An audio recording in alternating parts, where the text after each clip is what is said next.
Hello, my friend. Sit back, take a deep breath in, and let it out slowly. This is your time, a few minutes just for you. You do not need to be anywhere else right now. You do not need to do anything else. Just listen. I want to tell you a story. It is a story about a man, not a superhero, not a famous king, just a simple man like you and me. His name was Arun. This is a story about his life. And maybe, in his story, you will find a little piece of your own story too. Let us begin. Chapter 1. The Heavy Feeling. Arun was 42 years old. He lived in a small, crowded city with his wife, Ria, and their 2 children. Every morning, his alarm clock screamed at him at 6 o'clock. He would open his eyes, but his heart would feel heavy. He did not want to get up. He had a job. It was an okay job. He sat at the same desk every day, looking at the same computer screen. He did the same work. He talked to the same people. At the end of the month, he got the same money. It was enough money, but it was not enough for his soul. Do you know that feeling? When you are doing everything right, but inside, you feel nothing? You feel stuck, like you are standing in thick mud.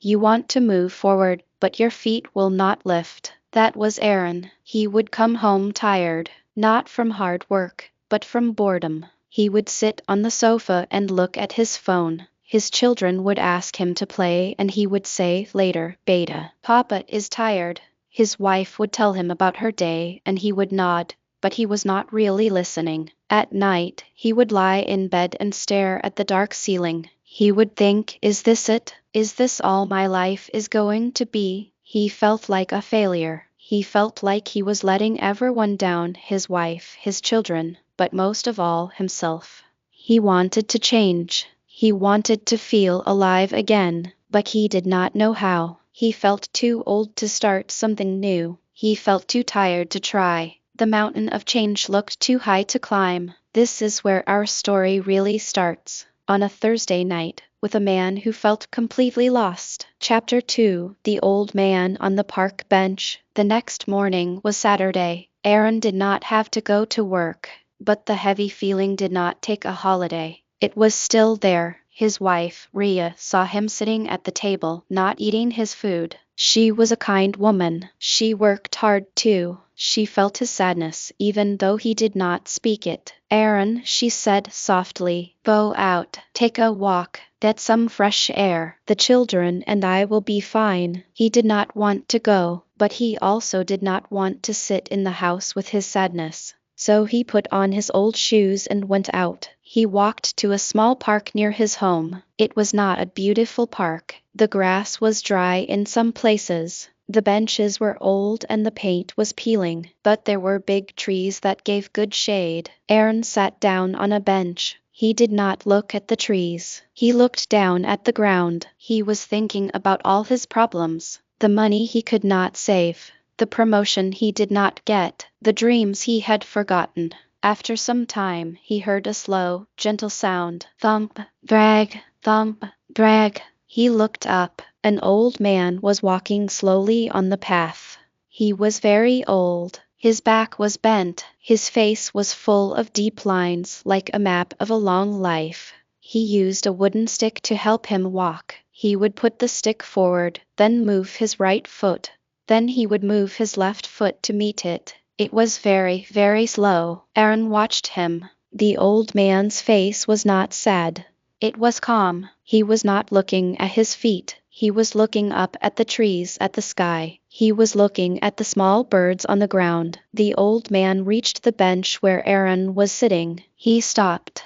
He looked at Arun with kind, bright eyes. He smiled. It was a big, warm smile. Young man, the old man said, his voice a little shaky but friendly. Do you mind if I rest here for a minute? These old legs are not what they used to be. Arun moved over. Of course, sir. Please sit. The old man sat down heavily. He let out a long breath. Ah, that is better. He turned to Arun. It is a beautiful morning, no? Arun looked around. He had not noticed. Yes, he said, just to be polite. It is. The old man laughed a soft, quiet laugh. You do not believe that. I can see it on your face. You are sitting in a beautiful garden, but your mind is in a dark prison. Aaron was surprised. The old man could see right through him. I'm sorry, Aaron said. I did not mean to be rude. You are not rude, the old man said. You are just heavy. I know that feeling. I carried that heaviness for many, many years. It is a heavy coat to wear. Aaron looked at the old man. How did you take it off? The old man did not answer right away. He pointed his stick at a small plant growing near the bench. It was a tiny green plant, trying to grow in the hard, dry ground. Do you see that plant? He asked. Aaron nodded. It is small. It is weak. The ground is hard. The sun is hot. It has no water. It has every reason to give up and die.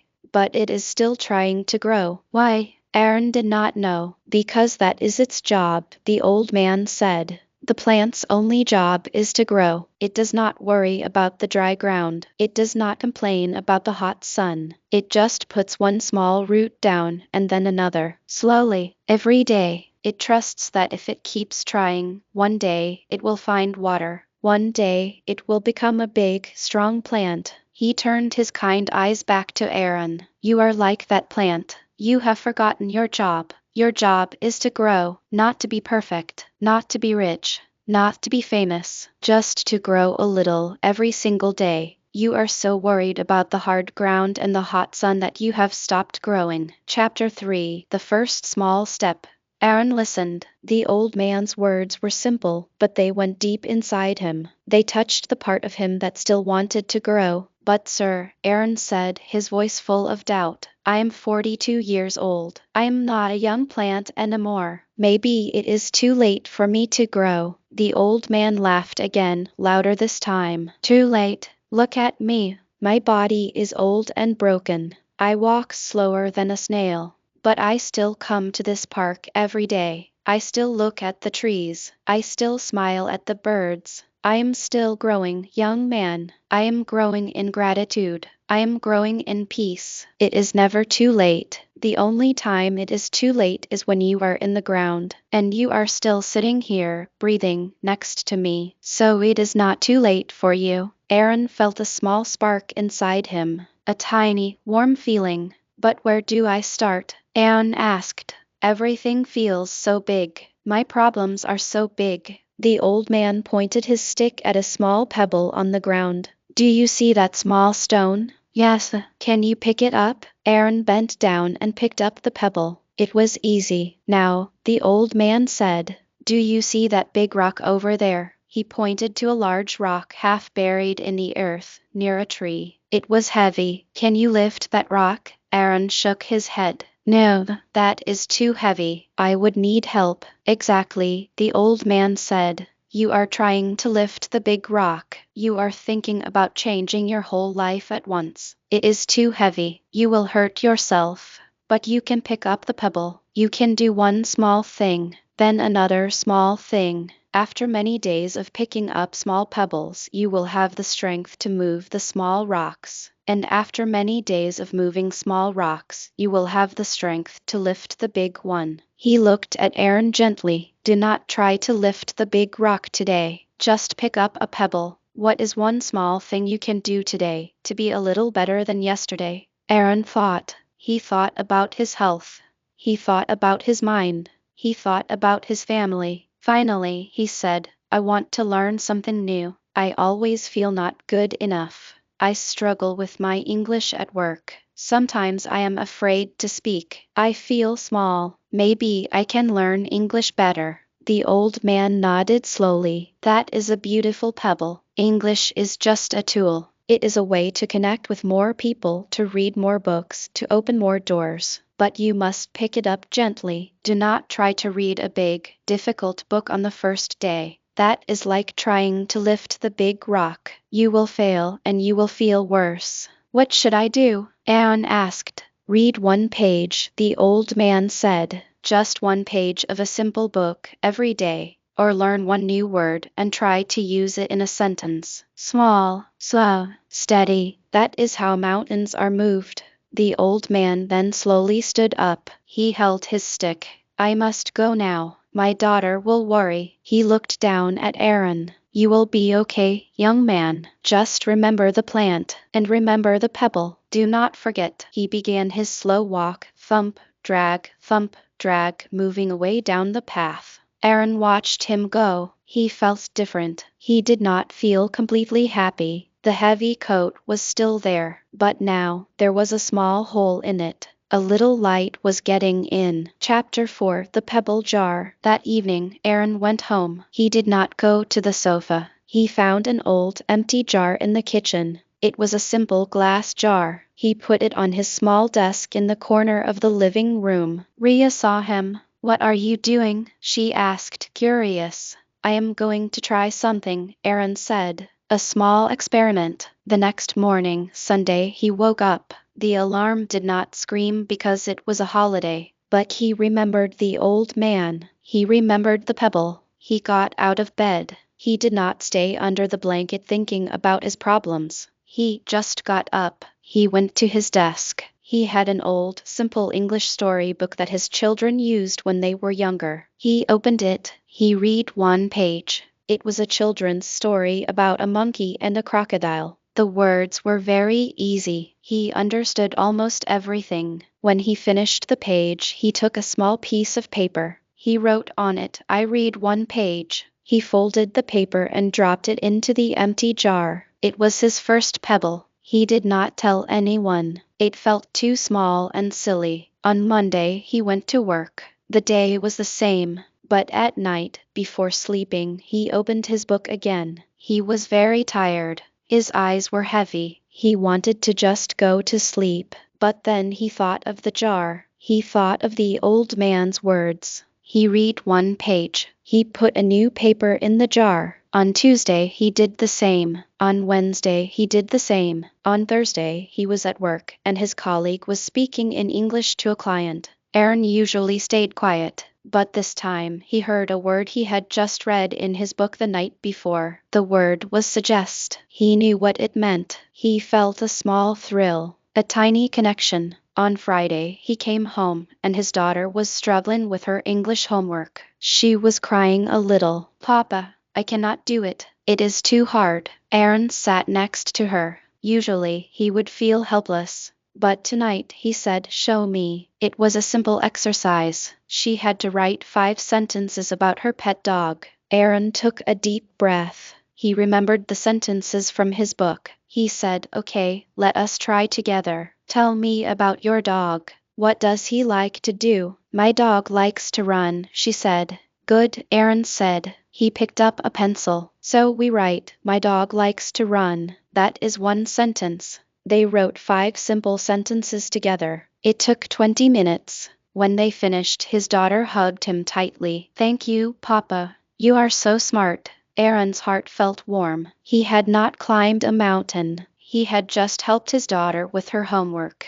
But it felt like a small victory. That night, he put a pebble in the jar and wrote, helped my daughter. Weeks passed. The jar began to fill with small papers. Some said, learned a new word, patient. Some said, walked for 10 minutes. Some said, did not shout when I was angry. Some said, listened to my wife without looking at my phone. The jar was becoming full. It was a physical reminder. On days when he felt low, he would look at the jar and think, look, I did not do nothing. I did many small things. Chapter 5: The Day of the Big Mistake. One day, about 2 months later, Aaron had a very bad day at work. His boss called a big meeting. He asked everyone to share their ideas for a new project. Aaron had an idea. He had been thinking about it for a few days. He felt a little brave. He decided to speak. He raised his hand. His boss nodded at him. Aaron stood up. His heart started to beat very fast.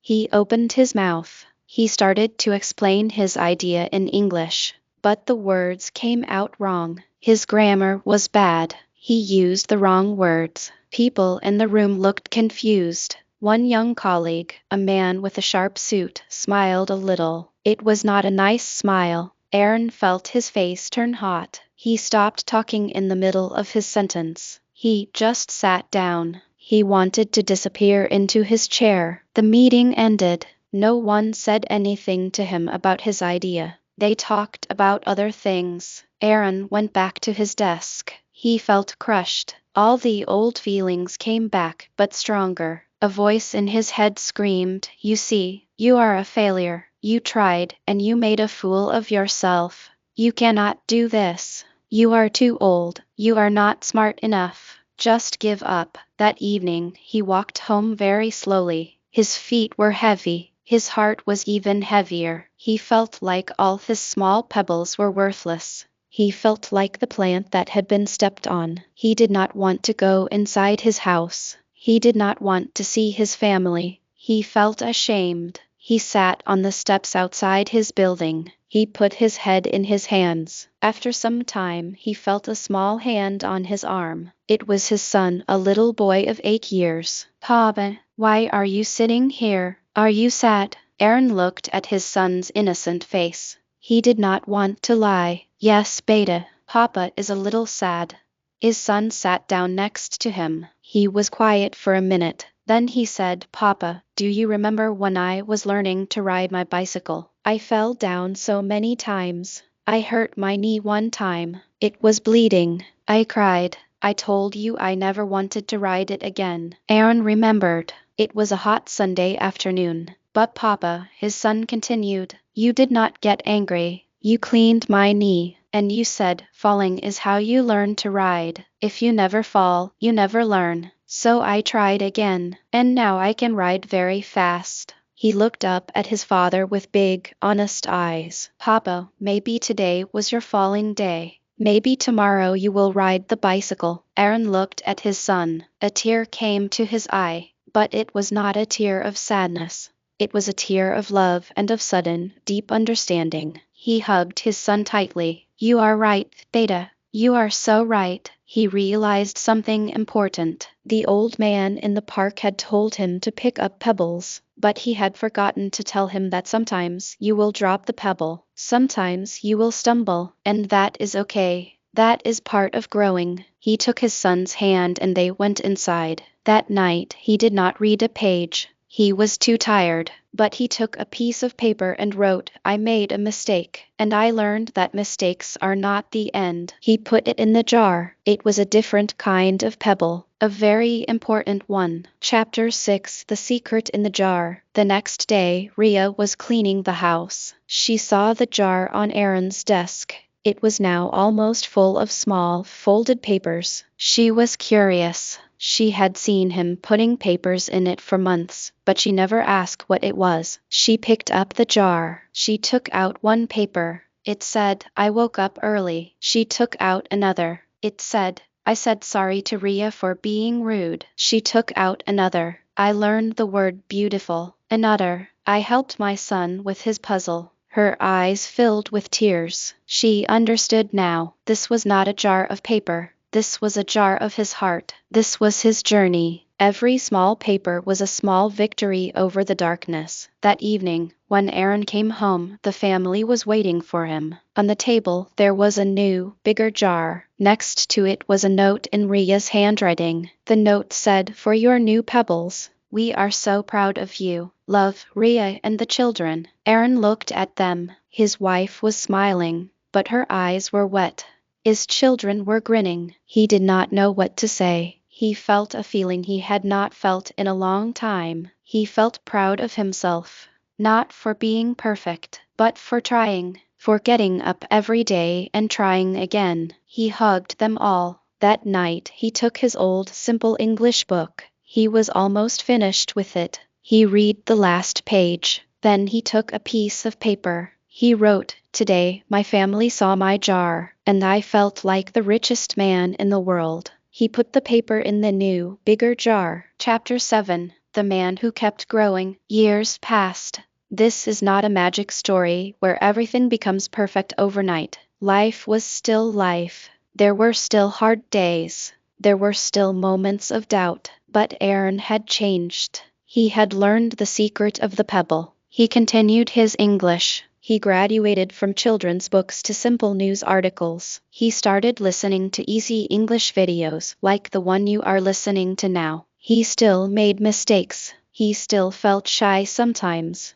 but he was not afraid of mistakes anymore. He knew they were just part of the ride. His confidence grew slowly, like the plant in the hard ground. At work, he started speaking a little more in meetings. People started to listen. They saw that even if his English was not perfect, his ideas were good. He was honest. He worked hard. He was patient with everyone. He got a small promotion. Then, a few years later, a bigger one. But the biggest change was not in his job. It was in his home. He was present. He played with his children. He talked to his wife. He listened. He was no longer the tired man on the sofa. He was the father and husband who was really there. One Saturday morning, many years later, Arun went back to the small park. He was older now. His hair had some gray, but his heart felt light. He sat on the same bench. He looked at the trees. He looked at the plants. He felt a deep sense of peace. After some time, he heard a familiar sound. Thump,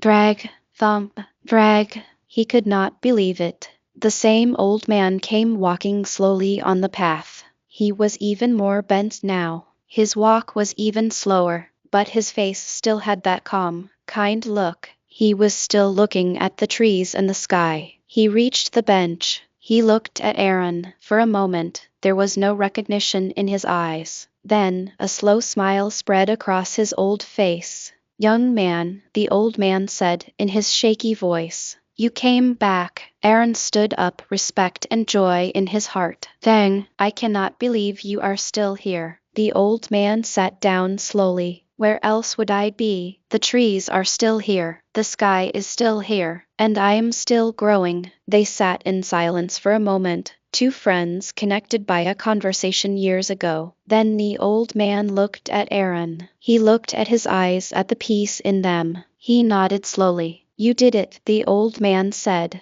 "I can see it. You took off the heavy coat." Arun smiled. "I just started picking up pebbles, sir. One by one, that is all." The old man laughed his soft, quiet laugh. "That is all. That is everything." Final words. And so, my friend, we come to the end of this story. The story of Arun. His story is not special because he became rich or famous. His story is special because he was an ordinary man who learned an extraordinary secret. The secret that big changes do not come from one big, heroic action. They come from small, simple, daily actions. A pebble a day, a page a day, a word a day, a kind act a day. This is how you build a life. This is how you build confidence. This is how you learn a language, not by being perfect, but by being patient. By being kind to yourself, by getting up when you fall. You are listening to this story for a reason. Maybe you are like the old Arun. Maybe you feel stuck.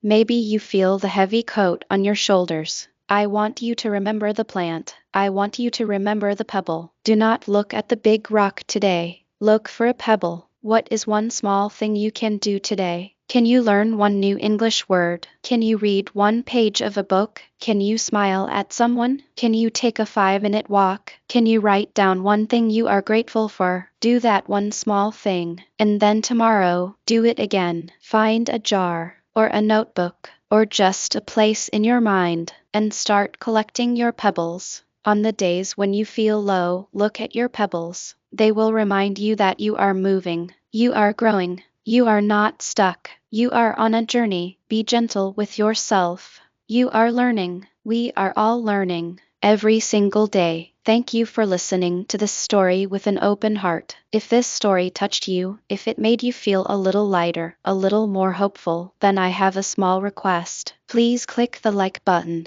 It is a small thing, but it helps this story reach more people who might need to hear it, just like you did today. And if you want to continue this journey of small steps of learning and growing together, please subscribe to the channel. Join our family of learners. Every week, we share stories just like this in simple, friendly English to help you grow. Share this story with one person who needs to hear it. Maybe a friend, a family member, or someone who feels stuck. Share a pebble with them. Remember, you do not have to be perfect. You just have to keep going. One page, One word, one step at a time. Take care of yourself. Be kind to yourself. And I will see you in the next story. Thank you.